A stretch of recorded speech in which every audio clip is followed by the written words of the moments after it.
The Galactic Council's gleaming assembly chamber was a masterpiece of alien engineering, a vast circular hall with gravity-defying platforms that hovered in place.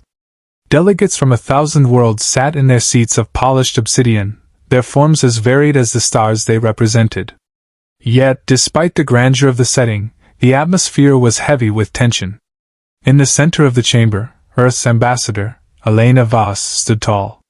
Her figure, clad in a simple but elegant suit, was dwarfed by the towering figures of the alien delegates.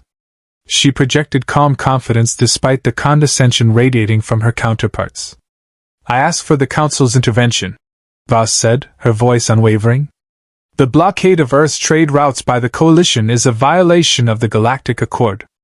Billions of lives depend on these shipments. This isn't just a matter of diplomacy, it's a matter of survival." A low murmur rippled through the chamber.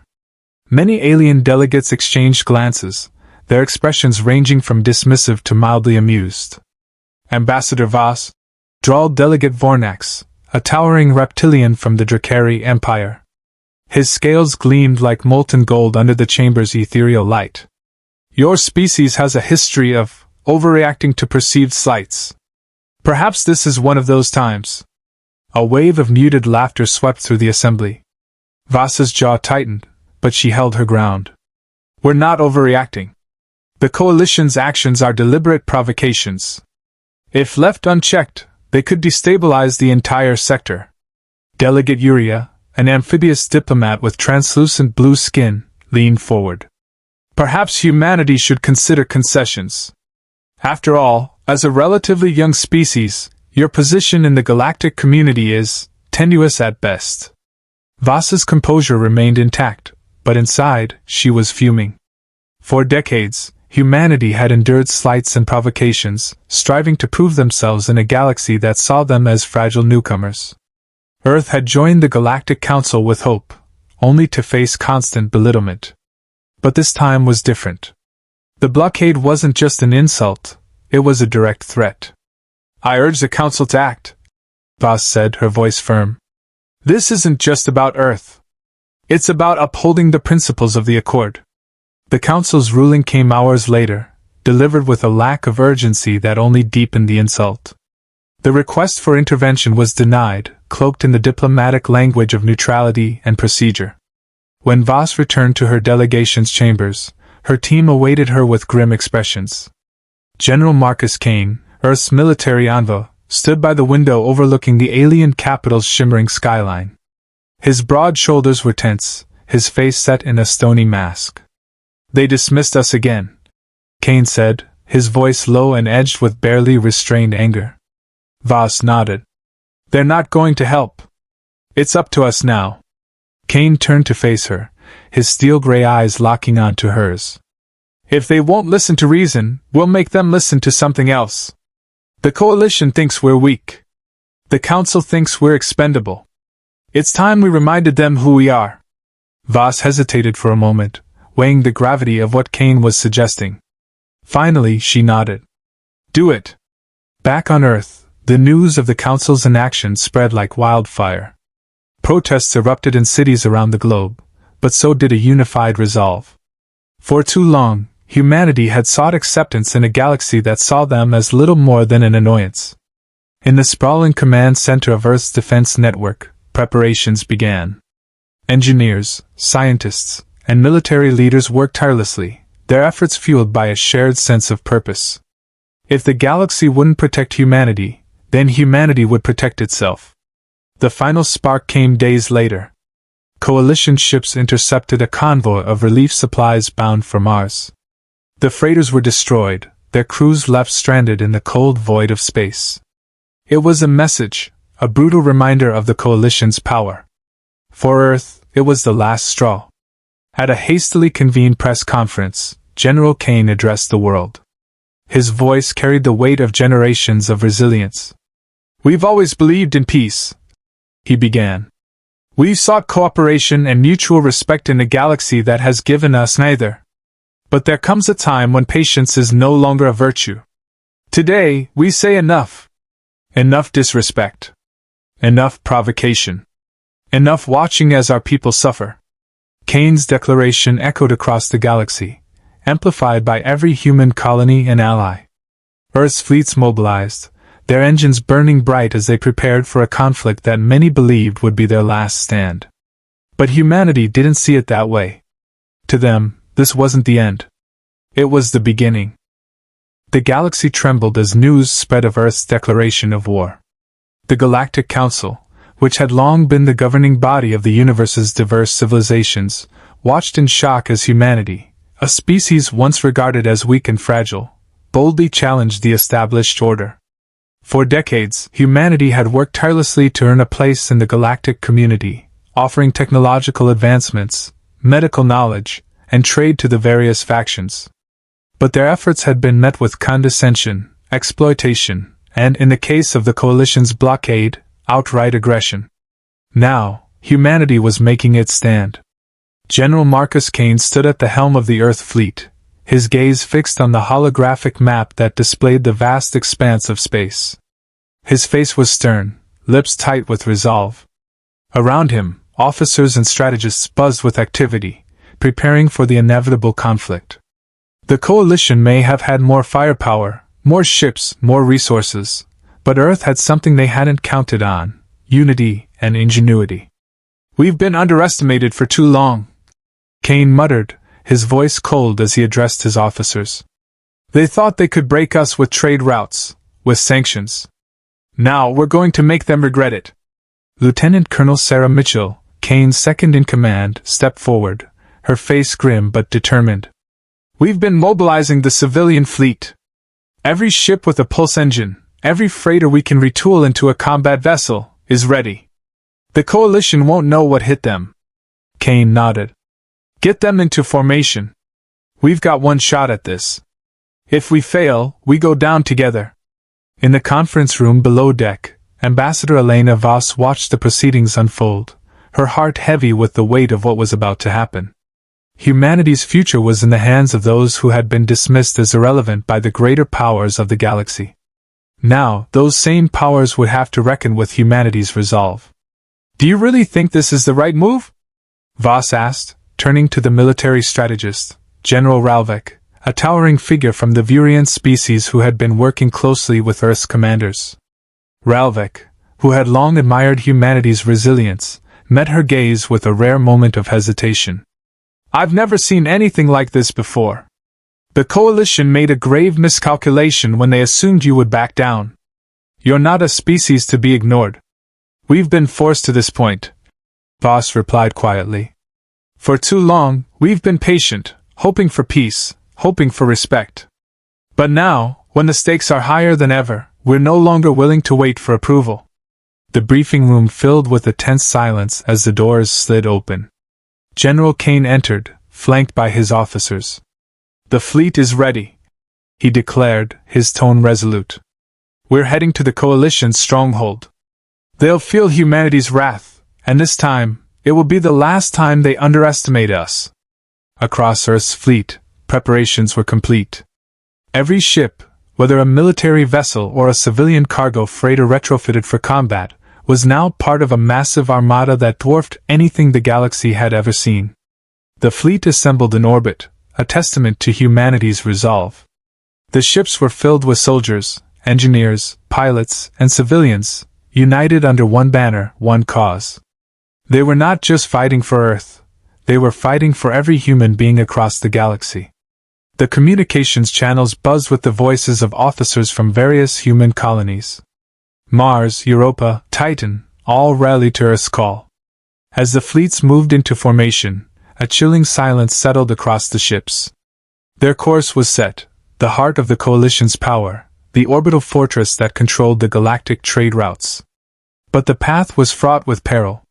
The Coalition fleet, vast and imposing, stood between Earth's forces and their goal.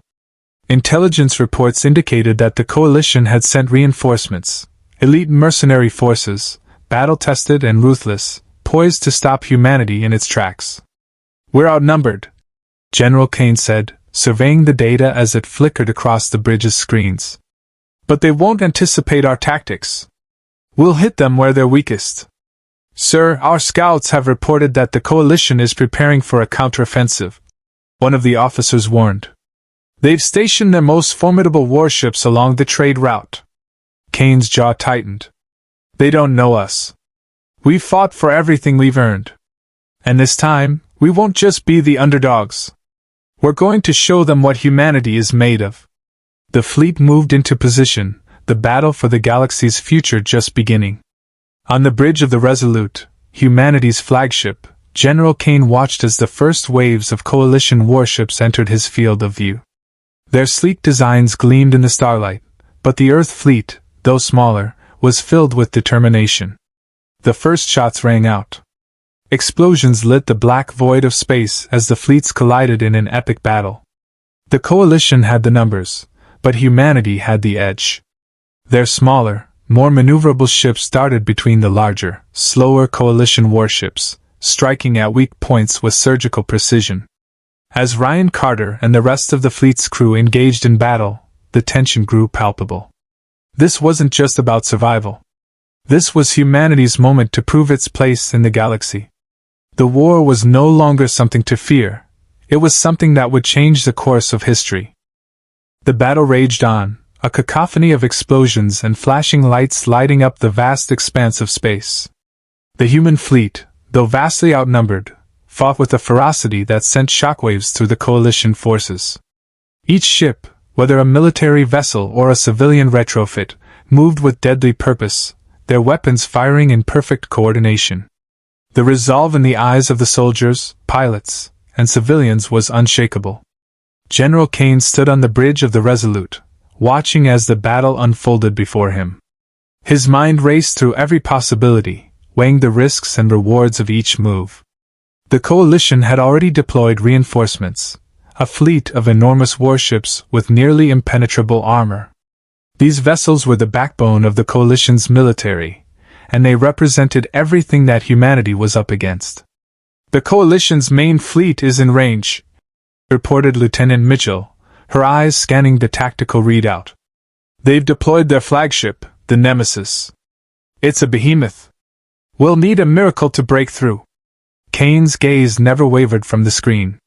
The Nemesis was a massive, heavily fortified warship, bristling with weaponry and armored to the point that conventional weapons would barely make a dent.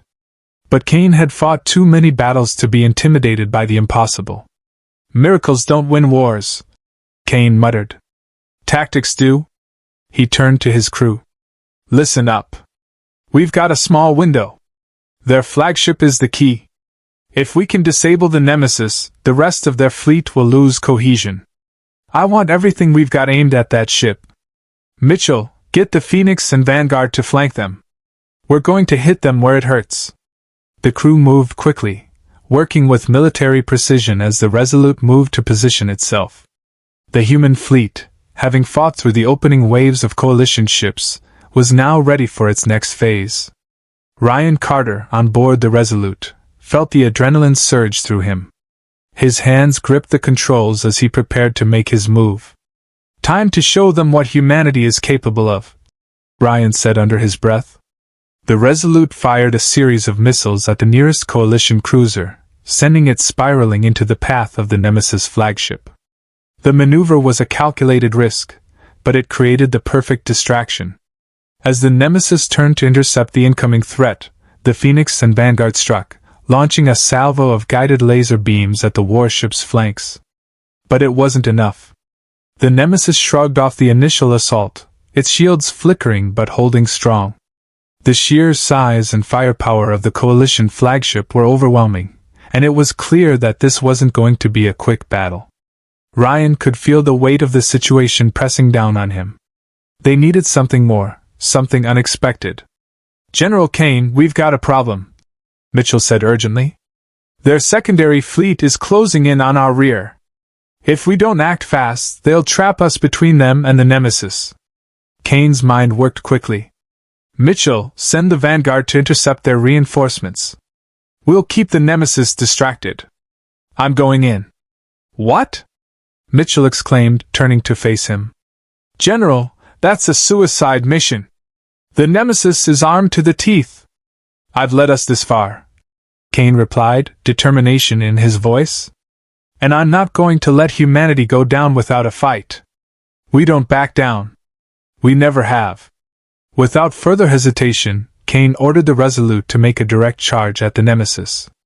The ship's engines roared to life, pushing them forward at maximum speed. Ryan and the rest of the crew braced for impact as they navigated through a hail of enemy fire. "Brace for impact!" Ryan shouted as the Resolute surged forward, narrowly avoiding a barrage of energy blasts from the Coalition ships. The Nemesis fired back, its massive cannons shaking the Resolute with every shot. Yet Kane and his crew didn't flinch. They were committed. Ryan's mind raced as he analyzed the enemy flagship's weak points. He'd studied the ship's schematics, but nothing could prepare him for the intensity of the real-time battle. The Nemesis was a fortress on the move, a living beast of destruction. Yet Ryan could see the cracks, glowing weak points where the shields were less effective. "Target the lower starboard side," Ryan called out, his fingers flying over the control panel. "That's where their shield generators are weakest." Kane gave a sharp nod. "Lock on, now!" The Resolute unleashed everything it had. The ship's main guns fired with brutal precision, hitting the weak points Ryan had identified. The explosion that followed was magnificent, a fiery burst that sent shockwaves rippling through the void. For a moment, it seemed as though the Nemesis would falter. The shields flickered, and the flagship's movement slowed, allowing the rest of the human fleet to capitalize on the opening. "General, the reinforcements are in position!" Mitchell's voice came through the comms, filled with urgency. "We've got them surrounded." Ryan's heart pounded in his chest as he watched the Nemesis begin to break apart. The flagship's engines flared, and it slowed to a crawl as its power systems began to fail. Kane had done it. He had forced the Coalition to lose their most powerful weapon. "Finish them!" Kane ordered, his voice filled with resolve. Humanity's fleet, now emboldened by their victory over the Nemesis, pressed the advantage. The Coalition forces, though numerous, were no match for the combined might of humanity's fleet and the resolve of their people. As the battle raged, the human ships coordinated strikes with stunning precision, pushing the Coalition forces to retreat. The Nemesis was finally disabled, its once proud hull reduced to a floating ruin in the stars. The rest of the Coalition fleet surrendered, unable to recover from the loss of their flagship. The battle was over, but the price of victory was steep. As the human fleet regrouped, Kane stood at the command center, watching the wreckage of the once feared Nemesis drift through the stars. "Today," Kane said, his voice quiet yet filled with immense pride, "the galaxy learned a lesson. Humanity doesn't run. We fight. And we win." As the last of the Coalition forces retreated, Earth's victory was solidified. It wasn't just a military triumph, it was a statement.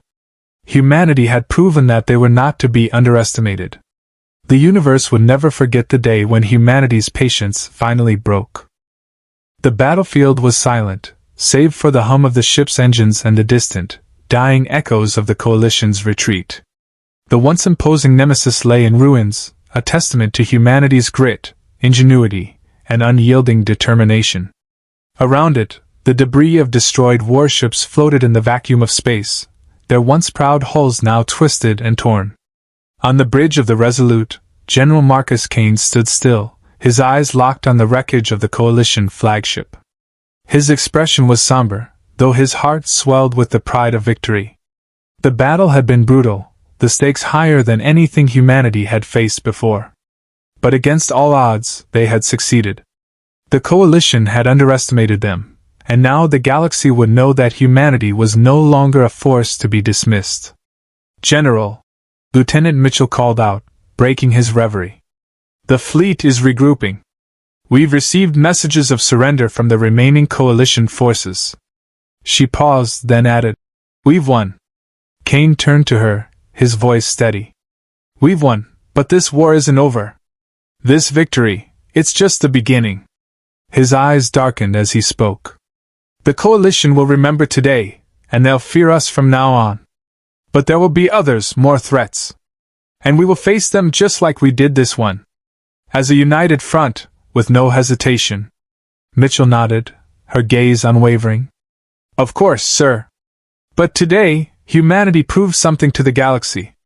She paused, a slight smile tugging at her lips. "We're not just a footnote anymore. We're a power." As Kane looked out at the stars, a quiet sense of satisfaction washed over him. He had witnessed the impossible become reality, and humanity had risen to the occasion. But even as the battle had ended, the consequences of this conflict would echo for generations. The galaxy had been forced to reckon with humanity's resolve, and the Council would no longer be able to ignore Earth's place at the table. On the Resolute's observation deck, Ambassador Elena Vaz stood silently, her eyes trained on the vast, star-filled expanse ahead. She had spent years fighting for humanity's recognition in the Galactic Council. Time and again, they had been dismissed, their proposals ignored, their struggles overlooked. But now, after today's victory, things had changed. "History will remember this moment," she whispered to herself. "Not just the victory, but the message it sent. Humanity is no longer an afterthought." In the briefing room, Ryan Carter sat among his fellow cadets, his mind replaying the events of the battle. It had been chaos, pure and simple. But it had also been the defining moment of his life. As he looked around at his teammates, he knew they shared the same sense of pride. They had done what no one expected. They had beaten the odds, defeated the impossible. "So you're a hero now," Zivik teased from across the table, his voice gruff but laced with respect. Ryan grinned. "It wasn't just me. We all did this together." Tessa, who had remained quiet for most of the day, finally spoke up. "Yeah, but you sure know how to make an impact, Carter." Her tone was lighter, but there was a clear note of admiration in it.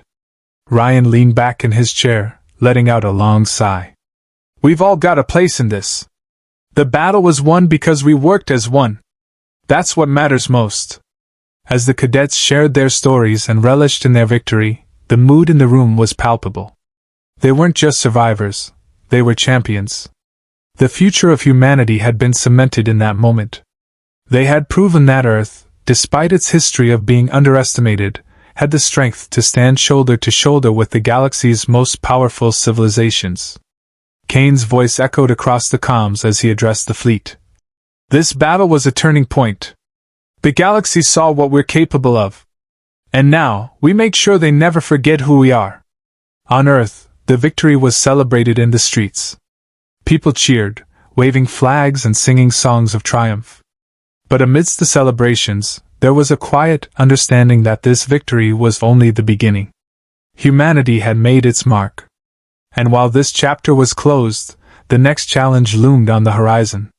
As the galactic fleets retreated, broken and humbled, Earth's forces stood poised for the next step. The war wasn't just about winning a battle, it was about forging a new path for humanity, one that would echo through the stars for millennia to come. For General Kane, Ambassador Voss, Ryan, and all those who had fought for this moment, it wasn't the end. It was the beginning of humanity's ascent, a declaration to the galaxy that they would never again be silenced or ignored. Their patience had been tested, but now, the galaxy would understand, humanity's resolve was unbreakable. In the face of overwhelming odds, humanity had proved it could not only survive but thrive. The day they declared, "Enough is enough," was the day the galaxy truly learned to fear the power of human spirit.